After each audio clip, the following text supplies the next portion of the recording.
cuando hablamos de alimentación desde el abordaje antropológico, entendemos que la alimentación no es solamente calorías, sino que tiene que ver con una gran cantidad de dimensiones que intervienen en los procesos de alimentación, salud, ¿no? Tiene que ver con decisiones políticas, económicas, también tiene que ver con una dimensión histórica, cultural, ¿no? Entonces eso incide en que en determinadas poblaciones puedan comer una gran abundancia de productos, aunque a la izquierda vemos una gran cantidad de productos ultraprocesados.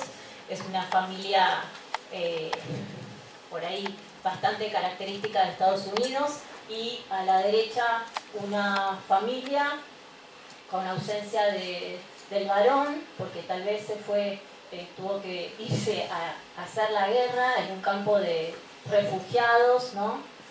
Con una mínima cantidad de alimentos, donde el agua parece ser un alimento preciado. Entonces todos estos condicionamientos inciden en las posibilidades alimentarias, ¿sí?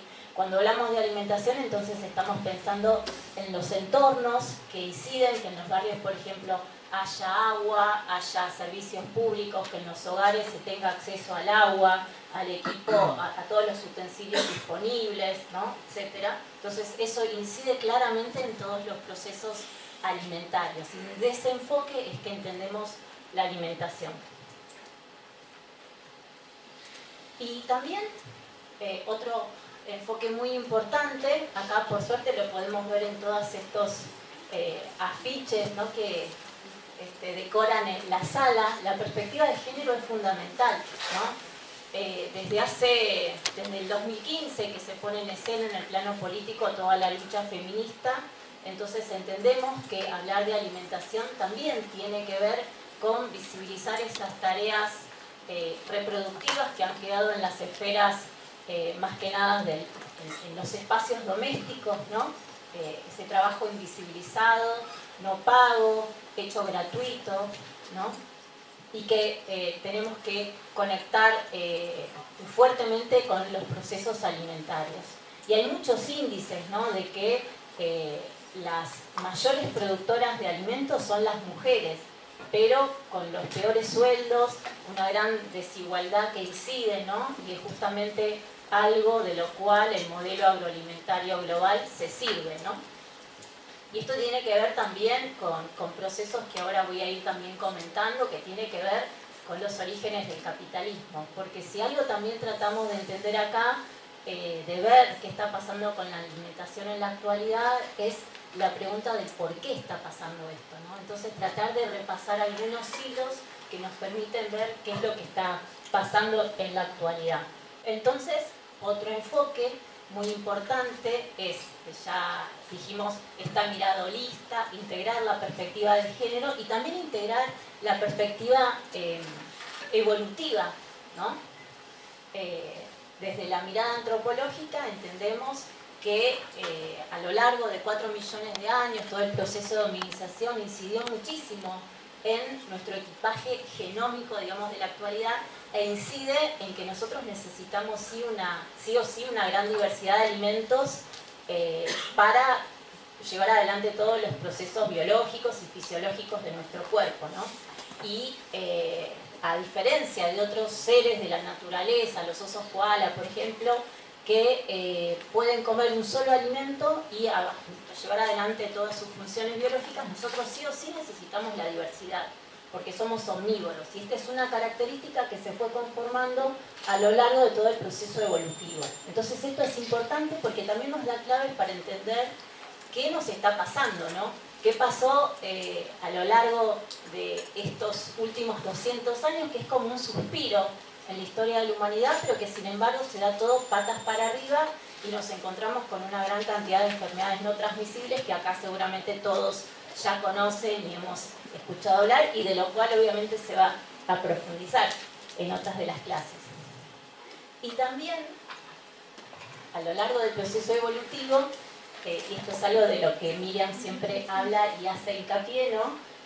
¿Cómo incidió el manejo del fuego, que aparece aproximadamente en los registros arqueológicos hace 2 millones de años, poco más, poco menos, pero que fue trascendental, porque poder cocinar los alimentos hace que podamos aumentar la variabilidad, porque hay alimentos que no se pueden consumir crudos, ¿no? Entonces, esto fue central, y porque como a través de esta actividad, que requiere de mucha inteligencia, requiere comunicación, planificar tareas, y acá hay biólogos, ¿no?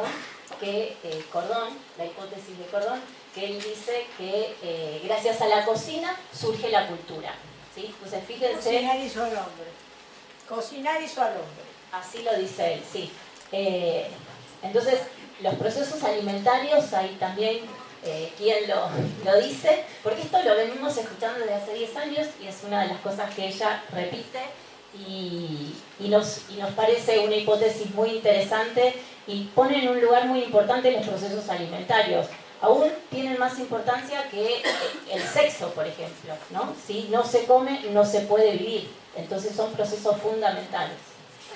Como a través de la cocina, entonces, es algo que cuando surge en la cocina, surgen también las distintas culturas alimentarias, ¿no? A lo largo entonces de todo este proceso que llevamos como humanos, hace 10.000 años arranca el Neolítico, ¿no? Como todas estas, cada cultura, de acuerdo a su geografía, de acuerdo a la biodiversidad de cada ambiente, se fueron conformando las cocinas de acuerdo a los recursos geográficos de cada región, ¿no? Y esto fue así hasta hace aproximadamente estos 200 años y podríamos decir que hasta hace unos 40 años. Entonces, durante todo este largo proceso en el que se fue dando toda la historia de la humanidad, fuimos integrándonos, conociendo, integrando una gran cantidad de alimentos de acuerdo a los contextos geográficos, utilizando una gran diversidad de semillas que los pueblos fueron adaptando y que fueron utilizando y conociendo de acuerdo a sus propiedades, a sus sabores, ¿no? Sabiendo, se fueron integrando entonces las cocinas con todos estos conocimientos y este proceso duró miles de años. Y esto es importante porque llegamos entonces a la actualidad y bien podríamos preguntarnos entonces qué nos pasó, ¿no? Esto es una escena que seguramente todas y todos acá podemos reconocer, entonces este es uno de nuestros ancestros, ¿no? Que se pregunta qué está pasando, que entonces vivimos en medio de estos entornos en donde tenemos a disposición una gran cantidad de ultraprocesados, de comidas, servicios, a veces relativamente económicas, llenas de sal, de azúcar, de grasa, de transgénicos, y que están generando grandes problemas de salud, ¿no? ¿Qué hacen entonces estos personajes propios de empresas globalizadas enseñando a comer estos productos, ¿no? Entonces, bueno, ahí otra vez volvemos a esta pregunta del por qué. Y yo acá lo que voy a intentar es reflexionar con ustedes y traer algunas ideas para después seguir retomando y poder debatir y cuestionar y charlar acá entre todos. Bueno, esta también, ¿no? ¿Qué pasa? Que esta barcaza de Nestlé está navegando por los igarapés del Amazonas en el medio de poblaciones originarias que no necesitan ninguno de estos productos, pero ahí están. Entonces una de las claves es, bueno, entender que esto arranca, como les decía, hace aproximadamente 200 años y que tiene que ver con un proceso clave, que es claramente el inicio del capitalismo, ¿no? Pero que tiene que ver también con la colonización de América, con la conquista, con el desmantelamiento asociado a esto de un montón de saberes, con el patriarcado, obviamente, porque esto va todo de la mano.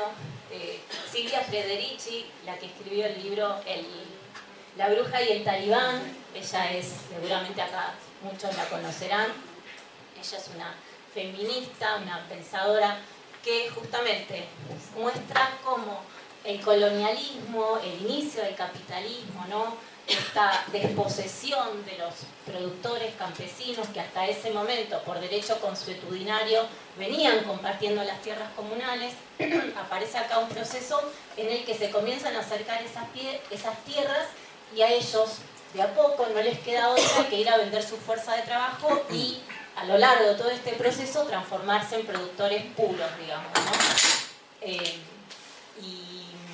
Y ella lo que dice es que esto tampoco se podría haber llevado adelante sin también esta división, ¿no?, entre la producción, reproducción, la división entre esta esfera productiva de la vida, que tiene que ver con el trabajo que hacen más que nada los varones, el trabajo que se paga, el trabajo que genera capital, digamos, de la reproducción de la vida, que es el trabajo invisible de reproducción de la vida, lavar la ropa, cocinar, cuidar a los hijos, etcétera, etcétera, que quedó justamente replegado en las esferas domésticas y en manos más que nada de las mujeres.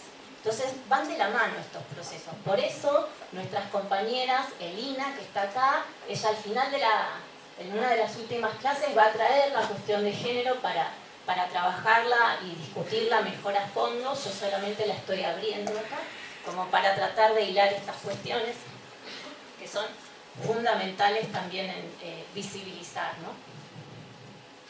Y porque justamente durante todo este periodo, si bien obviamente las desigualdades de género existen desde hace miles de años, no es que es nuevo, recién aparece hace 200 años, sin embargo, estas esferas de producción y reproducción de la vida no estaban tan separadas, estaban más vinculadas entre sí.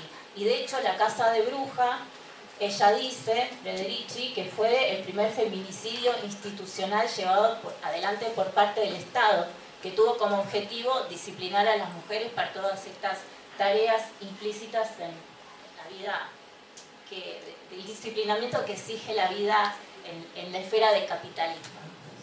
Entonces, de esto obviamente hay muchísimo escrito, pero solamente como traer acá estas puntitas como para empezar a pensar. Y que nos han ido llevando a lo que hoy ya también está muy estudiado y muy dicho, y es que en este momento estamos atravesados por una crisis civilizatoria y que decimos que este sistema alimentario se hace insostenible social y ambientalmente. Y prueba de ello es que estamos atravesados por la crisis energética, climática, económica, sanitaria, ¿no? Tuvimos hace apenas el año pasado, estuvimos todavía en el proceso de COVID, ¿no? De violencia y de también falta de democracia, ¿no? Incluso fortalecimiento de esta democracia de baja intensidad, de la cual también muchos hablan, y de aumento de estas perspectivas o estas propuestas de algún modo fascistoides, ¿no?, que tenemos también en la actualidad. Entonces todo esto nos hace ver que este sistema, este modelo está en crisis. Y algunos de estos aspectos y que tienen que ver con lo que nosotros trabajamos acá, que es básicamente la cuestión alimentaria, sabemos que en nuestro país entonces el problema de la malnutrición es muy importante, porque 7 de cada 10 habitantes en Argentina tienen sobrepeso. Y acá, corriéndonos de esas miradas estigmatizantes de los cuerpos, ¿no? Nosotros entendemos que acá el problema está vinculado con el sistema alimentario, ¿no? Y asociado a las enfermedades no transmisibles, ¿no? El 80% de las muertes se deben a las enfermedades no transmisibles. Entonces, este es un problema sanitario importante, muy preocupante, y que se asocia también entonces con la concentración cada vez más profunda de este sistema alimentario de la actualidad, ¿no? Entonces hay unas imágenes, por ejemplo, estas son todas sacadas del Atlas de los Sistemas Alimentarios que se publicó el año pasado y que hace poquito se presentó acá en la Huerta del Beni. Lo hizo la Rosa Luxemburgo. Marcos es uno de los organizadores de este documento tan importante y valioso, porque lo que hace es como desmontar. Entonces nos permite visibilizar a través de estas infografías cómo el aumento de las canastas alimentarias, de los alimentos, la inflación, el costo de los alimentos va por arriba de la inflación. Argentina tenemos la triste noticia de ser los que estamos en primer lugar en este sentido, pero también tiene que ver con una concentración en todas las áreas que tienen que ver con el sistema alimentario, en toda la cadena productiva, ¿no? Porque vemos que la venta, quienes concentran el mercado de semillas, que son Syngenta, Bayer, Bayer, ChemChina y bueno, y otro chiquitito que está por ahí que nunca me acuerdo. Estas cuatro estas cuatro empresas y alianzas entre sí son las que concentran el negocio internacional de las semillas. Y esto se dio también en estos últimos 2 años posiblemente. Tenemos también que muchas de estas empresas son las que concentran la venta, la fabricación y la venta de los agrotóxicos, ¿no? Y tenemos también que lamentablemente en los países del Cono Sur, Argentina, Brasil, sus habitantes, bueno, son justamente los países en donde más ha aumentado también la utilización de estos agrotóxicos. Se dice que en Argentina cada uno de nosotros porta una mochila de aproximadamente 12 kilos de agrotóxicos. Hace poquito, hasta no hace mucho, decíamos 8. Y también acá en la izquierda abajo vemos también cómo se ha concentrado el sector del supermercadismo, ¿no? Hay un par de empresas emblemáticas para todos en donde ellos obviamente al concentrar en sus manos la distribución de los alimentos también tienen obviamente las herramientas para digitar los precios de los alimentos. Esto Miriam seguro lo va a desarrollar muchísimo porque es algo sobre lo cual también hay mucha evidencia. Y tenemos también otro grave problema que tiene que ver con el uso de la tierra, ¿no? Entonces tenemos que el sector del agronegocio en Argentina actualmente, de acuerdo a los últimos censos que se vienen haciendo, los censos agropecuarios, que el 1%, que es este modelo, ocupa el 36% de la tierra, ¿no? Y el sector, digamos, de los productores campesinos ocupa nada más que un 2% de la tierra, ¿no? Entonces acá vemos cómo esta inequidad se da en todos los eslabones de la cadena alimentaria. Obviamente, en la clase sobre producción, todo esto se va a ampliar muchísimo más, ¿no?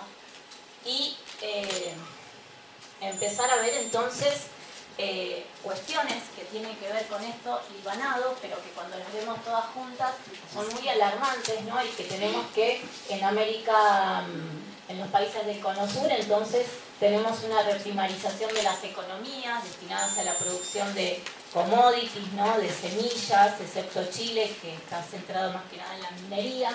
Tenemos la degradación de la biodiversidad, y esto de la mano de zonas de sacrificio, todos estos pueblos en donde se producen los monocultivos, ¿no? Bueno, también la minería a cielo abierto, ¿no?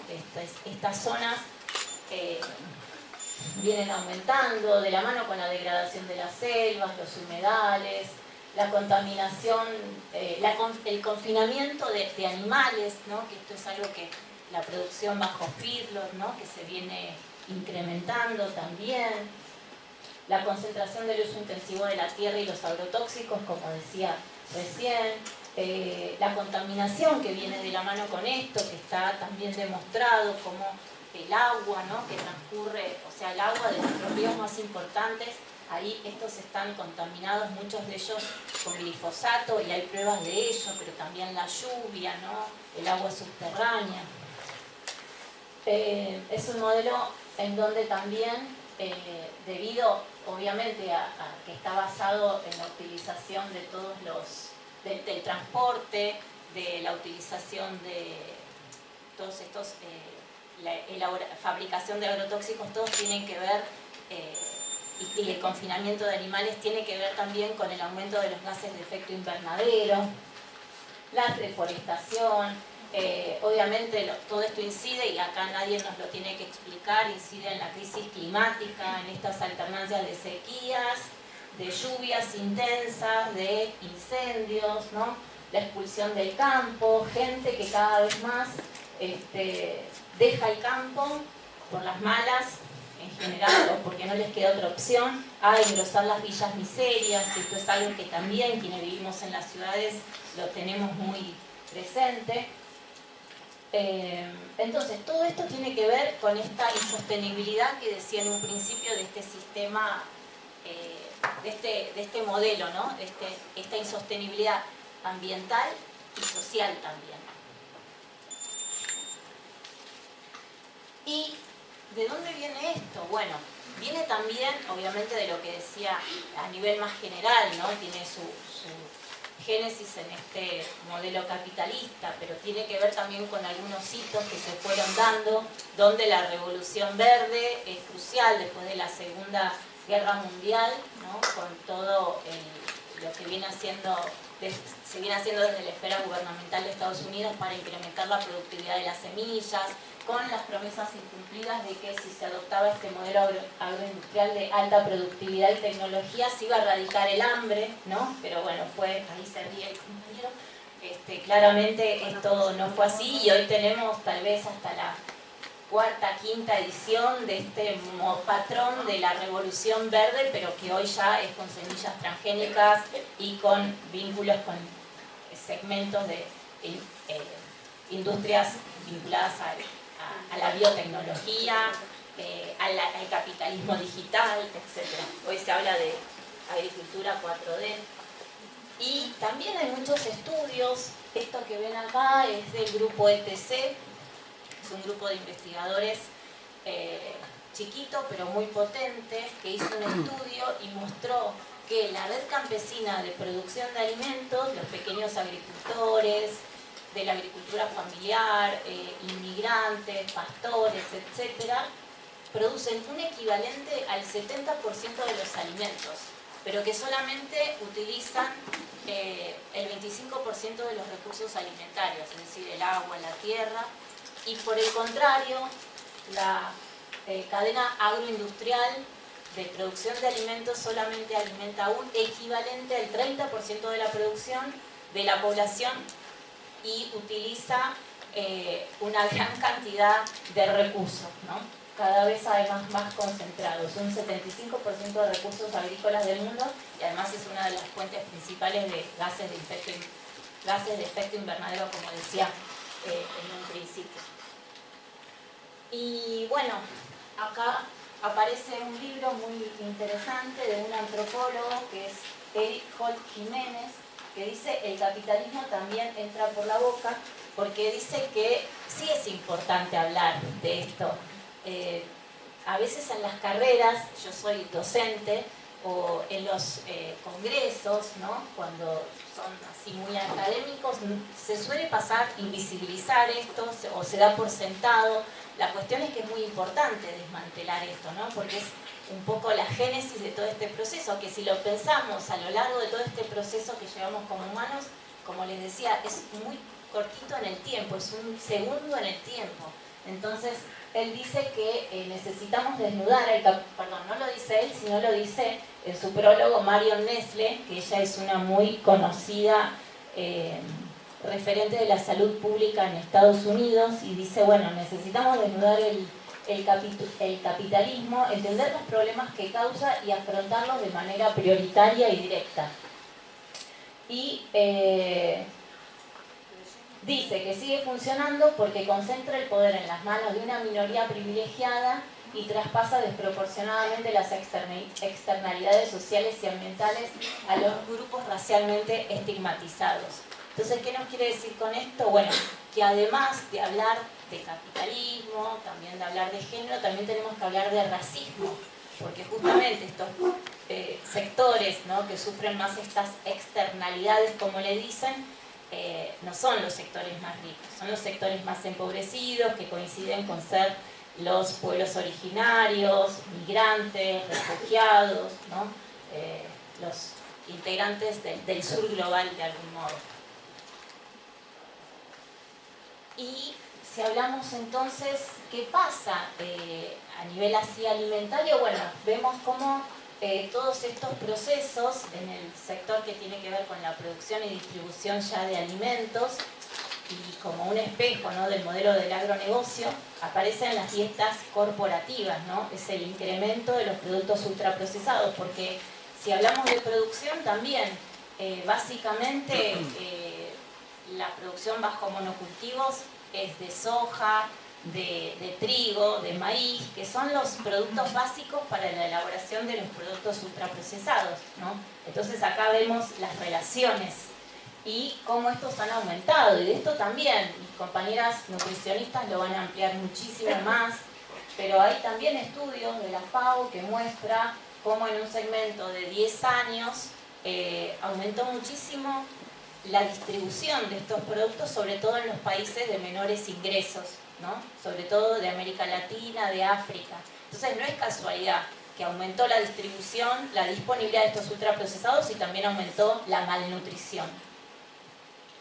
Y tienen muchas estrategias, entre ellas apropiarse de productos naturales, haciéndolos pasar como alimentos entrañables, elaborados por las abuelas, por nuestras familias, y acá ejemplos, ¿no?, de estas sopitas, ¿no?, que aparecen, o de carne, ¿no?, asociados con lo jugoso, con el calor del hogar, de las abuelas, pero si leemos, lo que tienen son puros ultraprocesados, llenos de espesantes, colorantes y quién sabe qué más, porque no sabemos cómo han sido producidos. Y por ahí también es interesante repasar un poquito las estrategias que utiliza el sector de la industria, el sector de la producción industrializada de alimentos a nivel global también. Entonces, para fomentar esta mayor distribución de productos, lo que hacen es, obviamente, campañas publicitarias que capturan los paladares, porque decimos que el gusto también tiene que ver con una construcción cultural, ¿no? Aprendemos a gustar lo que comemos en el seno de nuestras familias, pero también en todos los ámbitos en los cuales nos formamos, ¿no es cierto? Y obviamente la industria también tiene un montón de estrategias para incidir, ¿no?, en la construcción de nuestros sabores, ¿no? Por eso captura de los paladares. Además, porque invierten millonadas de dólares para realizar una gran cantidad de todas las publicidades que conocemos, ¿no? Otras estrategias tienen que ver del sector de la industria de producción industrializada de alimentos, pero también de otros segmentos de la producción de alimentos. Son las puertas giratorias, ¿no? El caso más emblemático lo tuvimos este año, hace poquito, ¿no?, con el CEO de Syngenta, Aracre, ¿no?, que estuvo como asesor presidencial, que bueno, hace poco después, no sé si lo echaron, se fue, qué pasó, pero bueno, justamente es un claro ejemplo, ¿no?, de cómo Syngenta, que representa poderosos intereses corporativos, está en un sector donde se entiende que tiene que regular la salud de las personas y también la producción, ¿no?, de los alimentos para argentinas y argentinos. Entonces, bueno, estos son uno de estos recursos que no solamente pasan acá, pasan en muchísimos lugares del mundo, que tiene que ver también con la cooptación de investigadores del área nutricional. Lo hemos visto muy claramente en toda la impresionante batalla campal que fue la ley de etiquetado frontal, ¿no?, que todavía sigue siendo una disputa. Alianzas entre legisladores y profesionales sanitarios, eso también lo hemos visto. Lobbies de instancias reguladoras del gobierno, ¿no? Esto tampoco solo pasa acá. Marion Nestle cuenta que cuando se elaboraron las guías alimentarias de Estados Unidos, ahí metió la cuchara todo el sector del lobby corporativo de la industria alimentaria, ¿no? Entonces, bueno, son cosas que pasan en muchos... La base de las harinas. Entonces, se elaboró una guía con base en las harinas, que es la industria más importante y más desarrollada, y dio lugar al responsable de la obesidad en Estados Unidos. Exactamente, porque... la base de la pirámide. Claro, la base de la pirámide compuesta por cereales, ¿no? Esa clásica, bueno. Después también el énfasis en la responsabilidad individual, ¿no? Esta cuestión de que las decisiones las tenemos que tomar en marcos libres, supuestamente, aunque estemos atravesados por estos entornos llenos de todos estos productos ultraprocesados, ¿no? Y en donde además el acceso a los alimentos, las cuestiones económicas son fundamentales, entonces elecciones libres es muy difícil de tener, ¿no? Pero se sigue cargando muchísimo las tintas en las decisiones de las personas respecto a su buena alimentación, ¿no? Esto en los congresos se sigue viendo permanentemente. Y justamente que el rol de la educación alimentaria, ¿no? Pero en estos entornos que no están para nada regulados. Entonces, estas son estrategias con las cuales estamos conviviendo y es importante visibilizarlas. Y bueno, ya como para ir cerrando, también mostrar que existen desde hace más de 20 años una gran cantidad de actores que vienen a dar disputa a este modelo, ¿no? Desde el marco de la soberanía alimentaria, que es algo de lo cual todo el tiempo acá nos vamos a estar refiriendo, pero que básicamente, como seguramente saben todos acá, es la propuesta que surge de Vía Campesina y lo que busca es justamente visibilizar este sistema corporativo, ¿no? Para democratizar el sistema alimentario. Entonces se viene a plantear la propuesta de la producción agroecológica, de los canales cortos de distribución, de poner el acento también en la reforma agraria, de poner el acento en los bienes colectivos de la naturaleza, como las semillas, el agua, la tierra, ¿no? Entonces todo esto es algo, este discurso, por eso digo que Miriam nos colonizó la cabeza, porque mucho al menos no tenía idea de todo esto hace algunos, ya un poco más de una década. Y venir a hablar de todo esto, que ahora lo podemos hacer con más base, porque hay muchos papers, por ejemplo, hasta hace unos años no sabíamos el efecto de los agrotóxicos, ahora hay muchísima evidencia científica, ¿no? Entonces, bueno, pero hablar de esto cuando todavía esta evidencia no estaba construida no era tan fácil. No se hablaba de agroecología siquiera hace 5 años, lo empezamos a hacer también con Anita Brócoli, que fue una queridísima compañera de esta cátedra. Entonces, bueno, en estos años se viene haciendo realmente historia, ¿no? En este sentido. Hoy sí hay mucha evidencia de esto y se viene realizando muchas acciones. Y algunas de ellas, porque también hay que tener un marco esperanzador, ¿no? De que sí es posible empezar a visibilizar estas cosas y pensar que sí es posible cambiarlas, ¿no? Que es importante, por eso preguntaba quiénes son acá de esta escuela de nutrición, quiénes son de la facultad, porque educarnos en estas posibilidades, reflexionarlas, pensarlas, trabajarlas en nuestras currículas también es fundamental, ¿no? Como parte de un todo, es un granito de arena que suma, obviamente.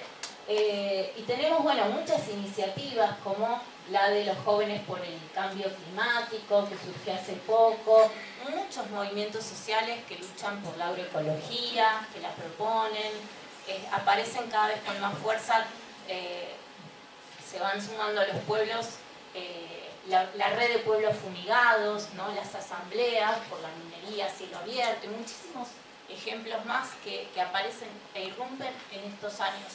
Y que es muy importante, ¿no? Porque son ejemplos también de muchas actividades de almacenes agroecológicos, de bolsones agroecológicos que surgieron sobre todo en la pandemia, casas de semillas, albergues transitorios de semillas como el que tiene Marcos en el Museo del Hambre, la huerta que tenemos acá en la Escuela de Nutrición, ¿no? Son todas disputas a este sistema, obviamente son chiquitas si se quiere, ¿no? Al lado del poder de todas estas grandes corporaciones, pero son ejemplos que no tienen presupuesto, pero que sí, y tampoco dimensión suficiente para cambiar el modelo, pero son logros que pueden profundizarse cuando hay capacidad de movilización y obviamente gobiernos comprometidos, ¿no? En pos de políticas públicas para todo esto. Por eso es importante mostrarlo, charlarlo, discutirlo y tratar de pensar propuestas. Bueno, esta es otra más en ese sentido. Y ya la última cosita, tiene también que ver con una cuestión de algún modo cultural y desde las corrientes que hablan de la decolonización, ¿no? De las mentalidades, porque la conquista no solamente fue utilizar, arrasar territorios, sino que también tuvo que ver con una colonización mental, ¿no? Que incide en nuestras formas de pensamiento, ¿no? Incluso la representación de la naturaleza, con esta idea del antropoceno en el centro, ¿no? Como si los humanos y las humanas fuéramos el centro de la naturaleza, y que la naturaleza fuera un recurso infinito para explotar, ¿no? Como una cosa, una idea mecánica, ¿no? Que viene con Descartes, todo esto. Bueno, entonces, desde estas propuestas decolonizadoras se busca reflexionar también sobre todo esto, y en el plano de lo alimentario también tiene mucho que ver, ¿no? Porque pasa por deconstruir nuestros gustos alimentarios, por visibilizar el poder que tienen las cocinas, ¿no? Visibilizar que hay una gran diversidad de alimentos, de productos que no están en los espacios comúnmente que frecuentamos. Pero por poner un ejemplo, yo vivo en Liniers, en donde hay un barrio que se le dice en el barrio boliviano, que hay una gran cantidad de productos americanos, que tienen diversidad de maíces, de mandiocas, de ajíes, que hay que saber utilizarlos, ¿no? Pero que son justamente alimentos naturales, que son los que pregonan ahora las guías alimentarias y que son los alimentos que hay que consumir. Bueno, necesitamos volver a conocer esos saberes, ¿no? Y la clave está en muchos pueblos que tienen que ver con orígenes campesinos de América, ¿no? En mi caso, yo estoy trabajando con productoras y productores de UTT, de la Unión de Trabajadores de la Tierra, y ahí aparecen mujeres, porque son casi siempre las mujeres, ¿no? Hay varones también, pero bueno, por esta cuestión de género, que han traído sus semillas de los lugares en los que vivían y lograron domesticarlas a los suelos de acá, de Argentina, y siguen elaborando esas comidas, ¿no? En este caso es una sopa paraguaya con esos maíces que ellos mismos cultivaron, ¿no? Que tienen que ver, hay un proceso ahí de cocción con cenizas que le otorga más niacina, o sea, un montón de saberes nutricionales que en general eso no se está difundiendo, ni siquiera en las escuelas, en los espacios, en las carreras de nutrición, ¿no? Y son saberes importantísimos también. Ancestrales, ¿no? Ancestrales, saberes ancestrales, exactamente. Sí, volver entonces a ver el poder, ¿no? De cómo, ¿quién lo dijo por ahí? Bien, claro, justamente, ver el poder de estos conocimientos, que no es que es una idea romántica, que son cosas atrasadas, que son cosas antiguas, no, irrumpió otro modelo que nos hizo creer que la verdad, que lo bueno, y por esta cuestión también glamorosa que tienen todas estas publicidades, ¿no? Que tienen algo ahí que ver con esta necesidad de pertenencia a determinada ciudadanía, ¿no? Sobre todo para sectores más empobrecidos, ¿no? Poder comerse unos Lays, clavarse una Coca-Cola en determinados contextos es sensación de pertenecer a un mundo al que por ahí en otros rubros no se llega, pero simbólicamente. Entonces hay una cuestión ahí perversa y muchas cosas por desanudar. Bueno, bueno, esos son unos tamales deliciosos que se hacen con otro tipo de maíz.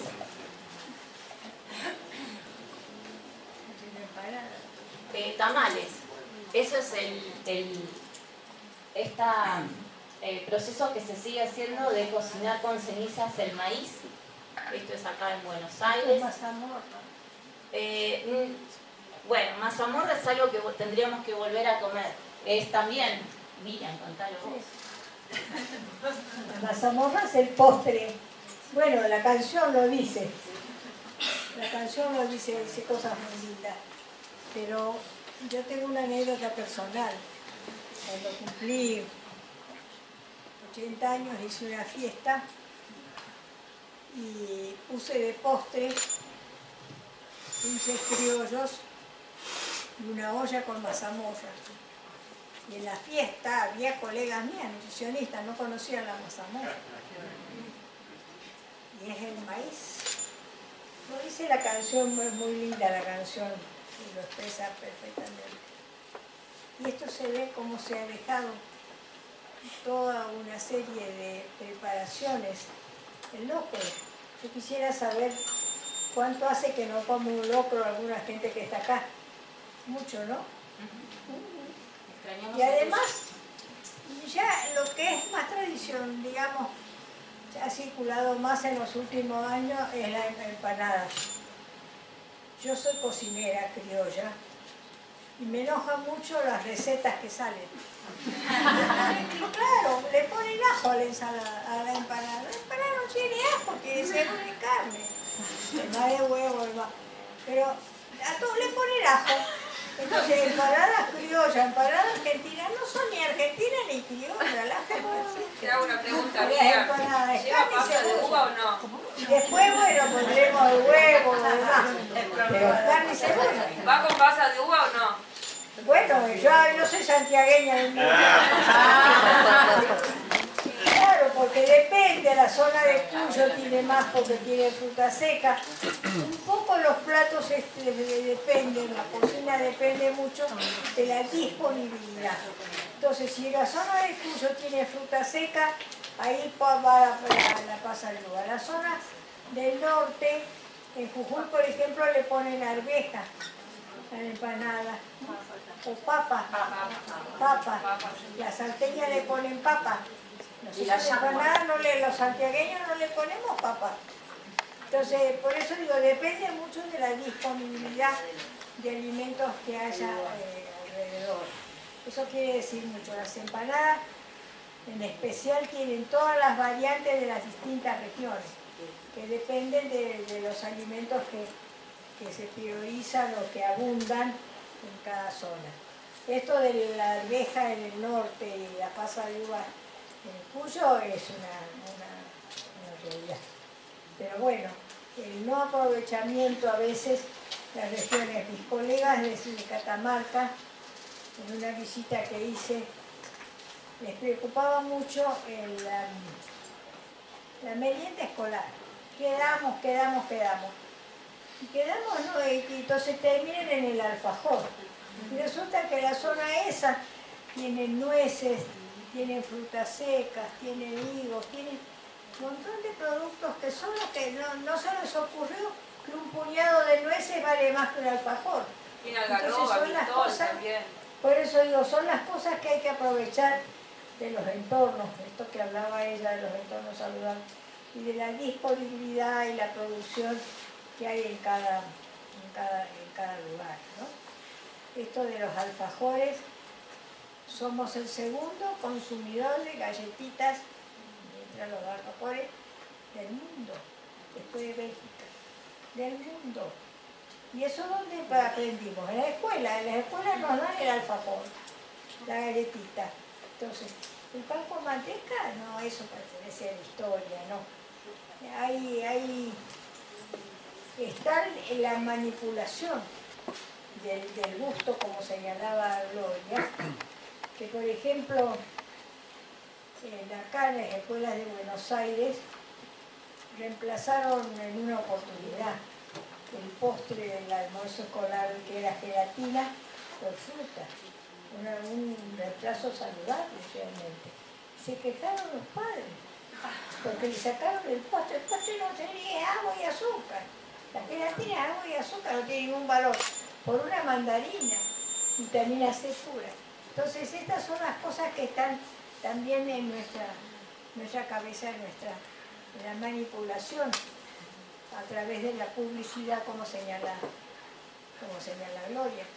Ustedes ven que en la publicidad que nosotros recibimos al diario no hay ningún mensaje de salud. En ningún lado les dice, consuman más cítricos en el invierno, tiene vitamina C, antiinfecciosa. Ninguno. Consuman más agua, la bebida de los pueblos fuertes. No, nada. Lo único que hay son publicidades. Lo que se puede comer es lo que se puede vender. Y esto está asociado precisamente a esta charla y a este análisis que hizo Gloria. Bueno, después de esto, creo que ya está todo dicho. Solamente quería mostrar acá otra comida, no sé Miriam si vos la probaste, pero esto es lo que se hace con la mandioca, que es el vellú. ¿Alguien comió acá vellú? Es riquísimo y es un alimento totalmente natural. No, no lo conozco. Se hace con la mandioca, con la harina de mandioca. Y ahí, Almidón de maíz. almidón de maíz, claro. Y es totalmente natural, ¿no? Y es riquísimo. Y ahí le pusieron unos pétalos de rosas. Así que bueno, cómo hemos sido despojados, ¿no? No solo de las tierras, sino también de los saberes y de nuestro gusto. Y de los sabores, Claro, los sabores. Sobre todo los sabores. Lo del locro que estoy diciendo, yo tengo parientes en Israel. Y mi hija recién fue a visitarlos. Entonces les pregunté, ¿qué quieren que mande? ¿Y saben lo que me pidieron? Maíz blanco, chorizo colorado. Y maíz, claro, para hacer el locro. Entonces yo le contesto, mirá que el locro también se hace de trigo burgol, que allá tienen y abunda. No, de maíz blanco. Es decir, esta cosa bien clarita, ¿no? Esto que yo digo, cómo lo hemos perdido. Ahora, antes nos reuníamos con un asado, con un guiso, con una carbonada. Ahora nos reunimos con la pizza, alrededor de la pizza. Nos han cambiado la forma de comer. Hay poco de la materia prima, solamente alguna cosa como que la rúcula desplazó a la lechuga, por ejemplo. Pero nada más, todos los demás ingredientes son los mismos y los habituales. Pero la forma de preparar, por ejemplo, si yo pregunto acá, ¿qué cuánto hace que no comen un puchero? Seguro que nadie va a levantar la mano. Hace no sé cuánto que no comen un puchero, un estofado, un guiso de ese. Y hemos reemplazado hasta la cosa más sencilla, reemplazar el bife, el churrasco, el famoso churrasco de Madrid, cuando apareció la plancha, porque como yo tengo 91 años, antes no había plancha ahí, con la milanesa. Porque claro, un bife son 200 250 gramos, y una milanesa son 70 gramos. Entonces hay un problema de costo. Entonces muchos de estos cambios en la alimentación fundamentalmente son por razones económicas más que culturales. Por razones económicas más que culturales. Y ustedes ven, las reuniones familiares hoy se hacen alrededor de otras formas de comer, estas que yo digo. Antes nos reuníamos con un locro, por ejemplo, y hoy es la pizza. Traída de otras culturas, pero es la pizza. Y claro, entonces, y se ve, se nota, digamos, ¿no? Entonces, ahora, bueno, la empanada sí se popularizó también, pero con esta característica, las recetas que salen en la son no es con ajo, ¿eh? No es con ajo, es carne y cebolla. Y hay mucha cebolla para que salga jugosa. Y la carne no hay que sofritarla demasiado. Cortadita a cuchillo y una vueltita nomás para que salga bien jugosa. Se termina de cocinar en el soy empanadera de oficio. Me ha tocado hacer empanada para 200 personas, así que locro para 500. Así que eso sé. Bueno, para el final de la cursada, podríamos cerrarla con alguna... Una lograda. Sí. Pero me causó muchísima gracia por esto de mi cuñada de Israel, que pide que le lleven el chorizo colorado y el maíz blanco.